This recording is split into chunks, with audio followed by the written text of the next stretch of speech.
The Holocene has ended. What we do now and in the next few years will profoundly affect the next few thousand years. The only conditions modern humans have ever known so far are changing, and changing fast. Nothing stays the same on this planet. Everything changes. The Earth is going into one of these jumps, and you don't know what is going to be on the other side of those jumps. The Earth is always jumping.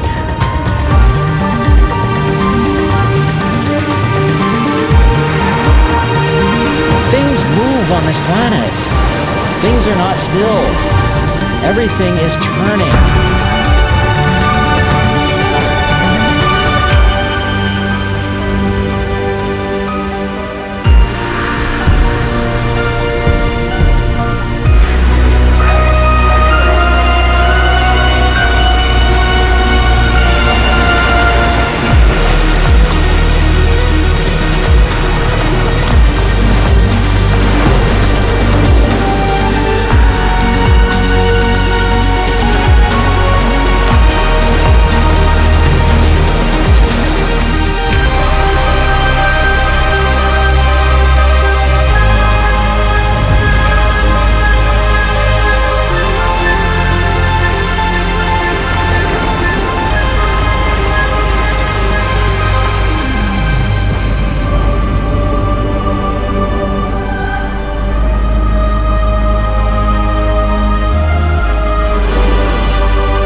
As it begins to run out of fuel, the sun won't simply fade away to nothing.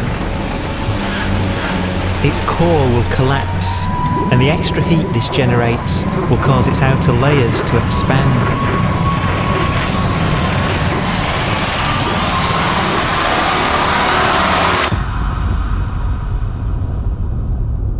The sun is now dead. Its remains slowly cooling in the freezing temperatures of deep space.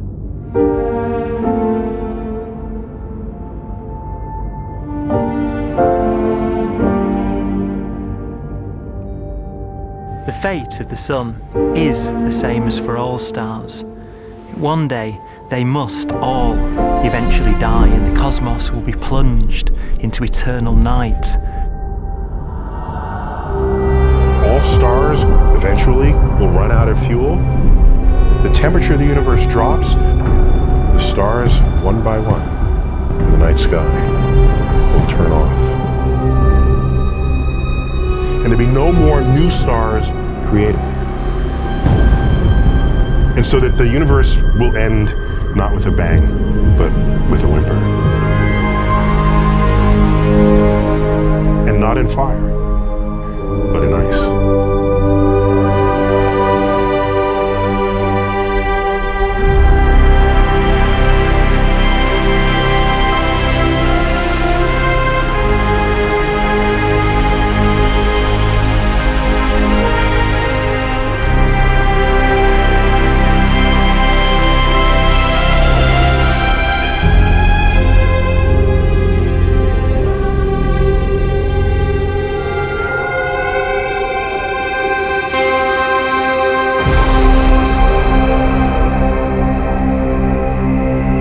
With no fuel left to burn, a white dwarf's faint glow comes from the last residual heat from its extinguished furnace.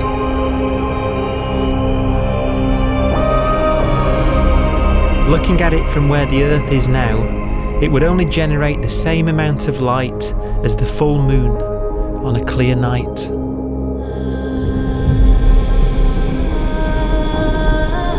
The faint glow of white dwarfs will provide the only illumination in a dark and empty void littered with dead stars and black holes.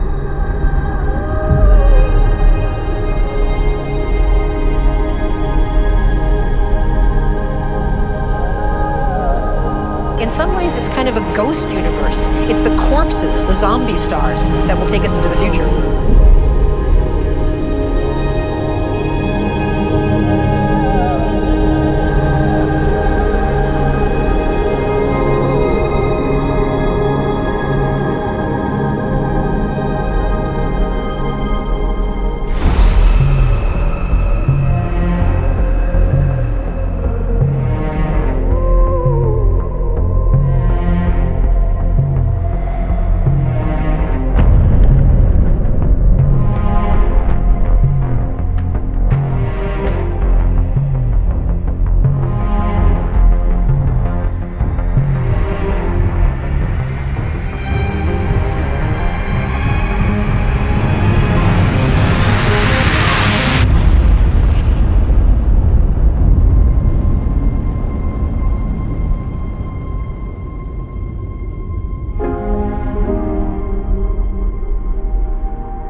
black dwarf will be the final fate of those last stars.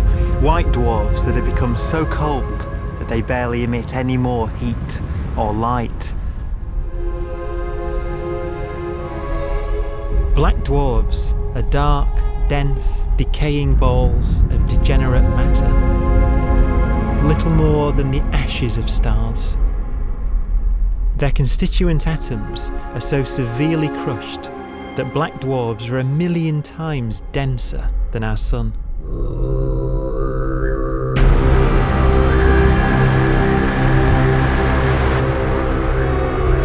Stars take so long to reach this point, we believe there are currently no black dwarfs in the universe.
We have a pace of life that's based on really the energy available to us now.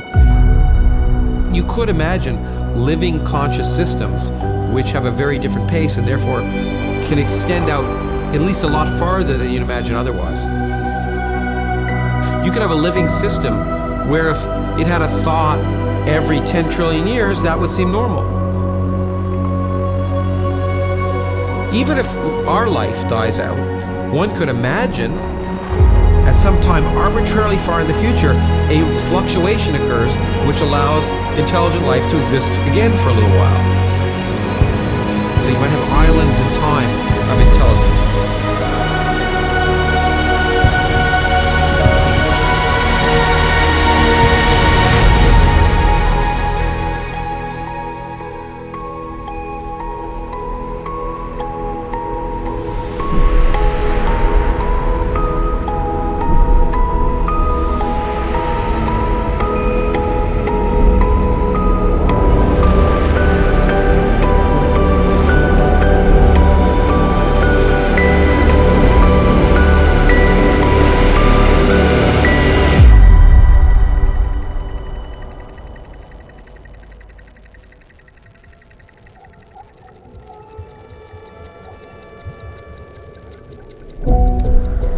Proton, one of the fundamental building blocks of atomic matter, of what makes us up, can just spontaneously fall apart.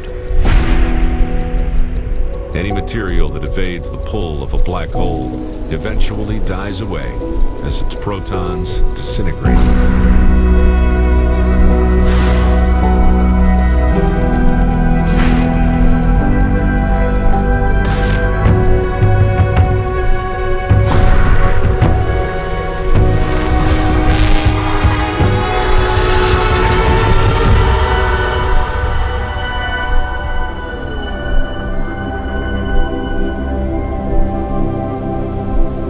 The matter inside black dwarfs, the last matter in the universe, will eventually evaporate away and be carried off into the void as radiation, leaving absolutely nothing behind.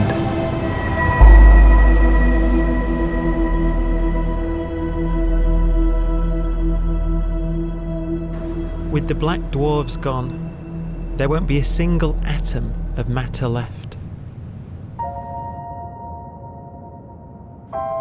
All that will remain of our once rich cosmos will be particles of light and black holes.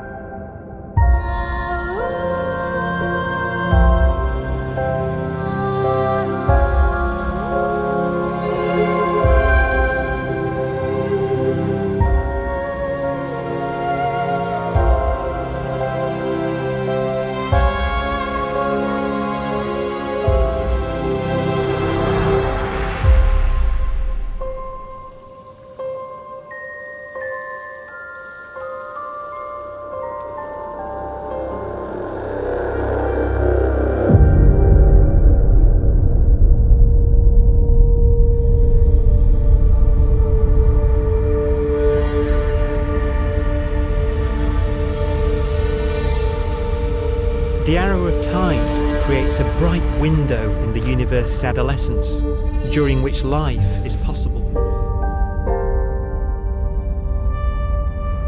But it's a window that doesn't stay open for long. As a fraction of the lifespan of the universe, as measured from its beginning to the evaporation of the last black hole, life, as we know it, is only possible for 1,000th of a billion billionth billion billionth billion billion billionth of a percent.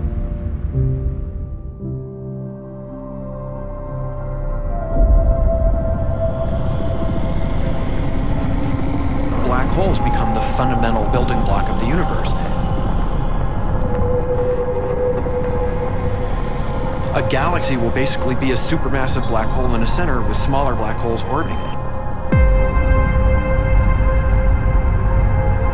Zombie galaxies filled with black holes continue to evolve. They'll eat each other and they'll get bigger, and maybe they'll fall into the supermassive black hole and it'll get bigger. The universe will still be an exciting, dynamic place. It's just that the timescales you're talking about are now trillions of years instead of thousands or millions of years.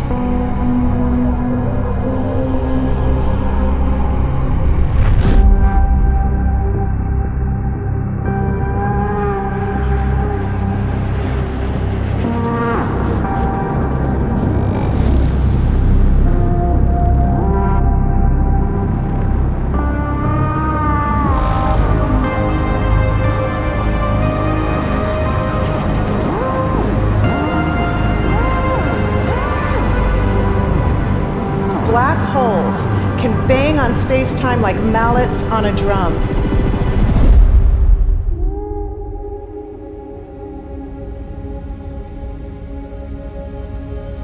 And they have a very characteristic song.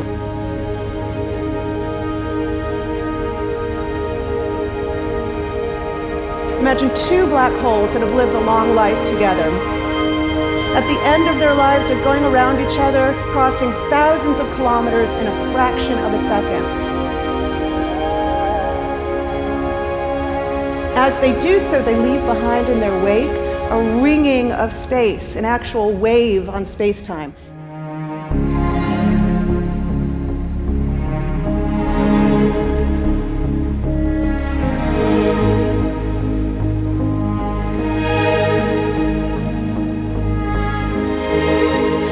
squeezes and stretches as it emanates out from these black holes banging on the universe.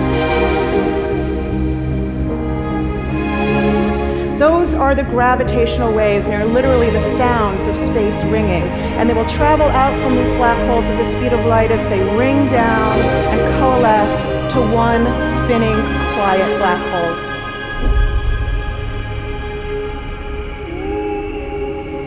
If you were standing near enough, your ear would resonate with the squeezing and stretching of space. You would literally hear the sound.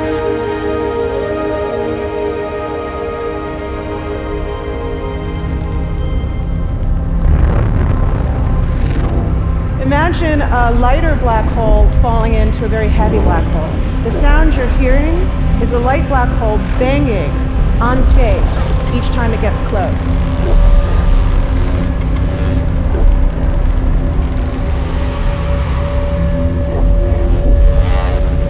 As it falls in, it gets faster and it gets louder.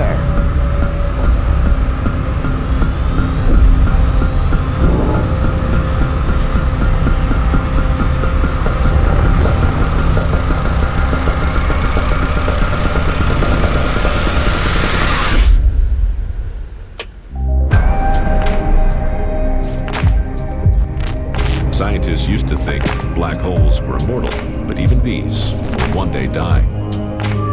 Now we're talking about timescales of unimaginable length, quadrillions of years into the future. On that timescale, even the black holes begin to evaporate.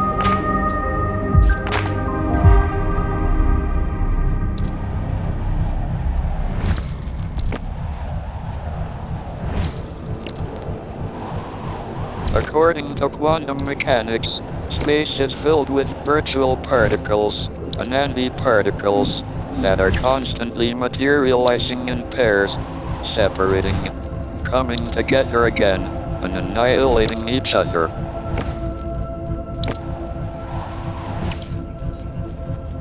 In the presence of a black hole, one member of a pair of virtual particles may fall into the hole, leaving the other member without a partner with which to annihilate. The forsaken particle appears to be radiation emitted by the black hole. And so, black holes are not eternal. They evaporate away at an increasing rate until they vanish in a gigantic explosion.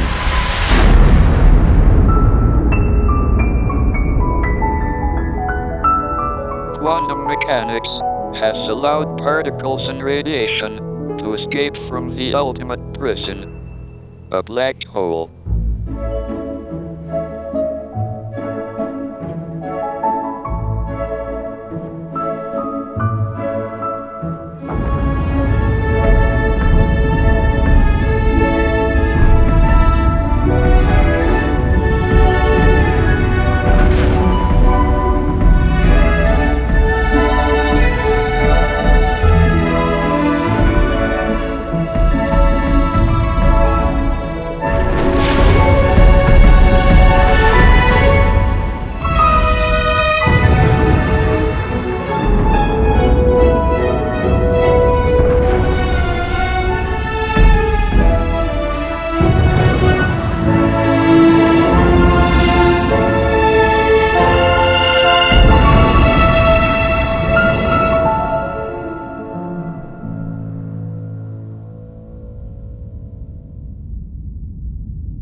Philosophers and poets have asked the question, will the world end in fire or ice?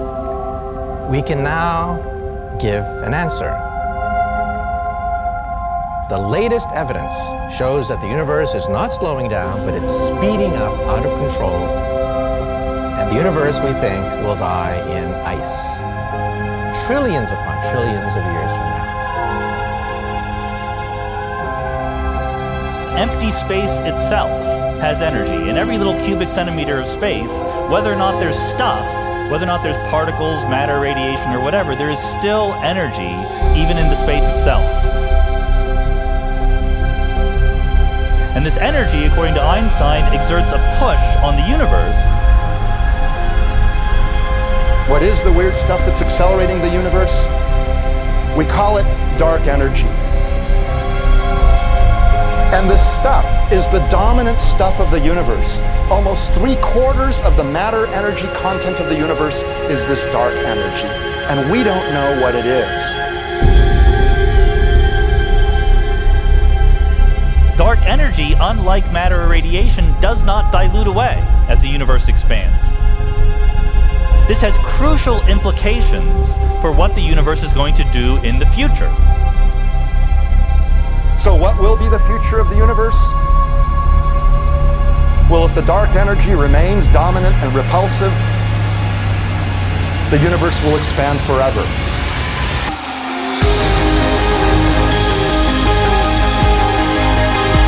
Faster and faster and faster with time. A runaway universe. 70% of the energy of the universe resides in empty space, and we don't understand why. But we do know what will happen. If that energy continues to be there, the universe will become cold and dark and empty. That's the future as it might be. We don't know because we don't yet understand the nature of dark energy. Until we do, we won't know the future. We won't even understand our own origins, and that's why we want to know and study this subject.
Does seem to be for an ever colder, ever emptier universe.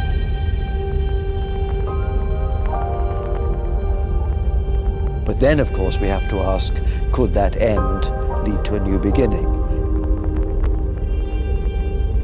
And there are ideas whereby what actually is the end of our universe could in some sense be linked to the beginning of a new one.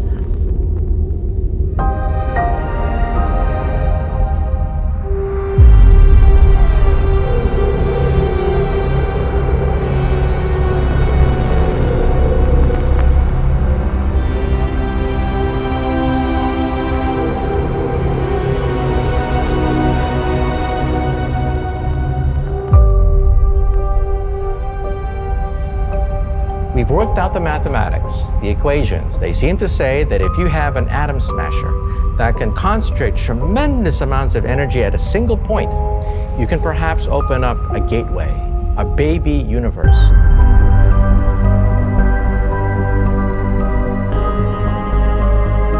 Facing the death of everything there is, this perhaps is their only possibility of escape. And this also raises a very intriguing possibility, sheer speculation of course, that perhaps any universe that has intelligent life in it will create baby universes, will create lifeboats, and proliferate child universes. So an evolution may take among universes in the multiverse. Survival of the fittest may take place. So those universes which do not have intelligent life are infertile. They have no children.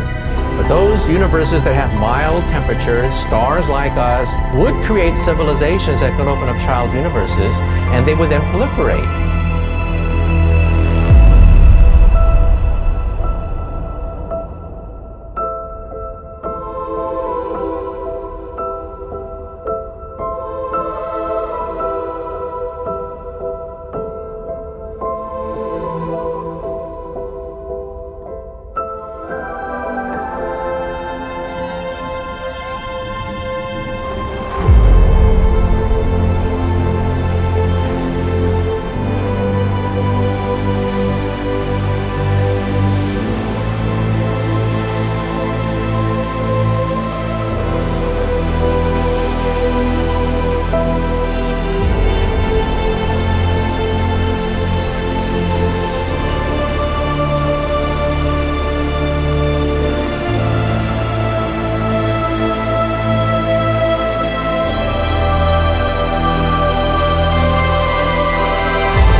After an unimaginable length of time, even the black holes will have evaporated and the universe will be nothing but a sea of photons gradually tending towards the same temperature as the expansion of the universe cools them towards absolute zero.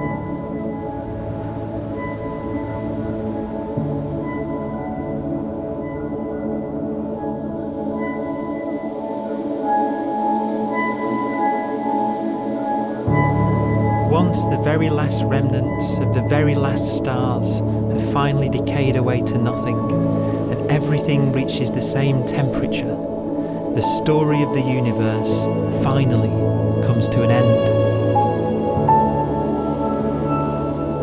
For the first time in its life, the universe will be permanent and unchanging. Entropy finally stops increasing because the cosmos cannot get any more disordered. Nothing happens, and it keeps not happening forever.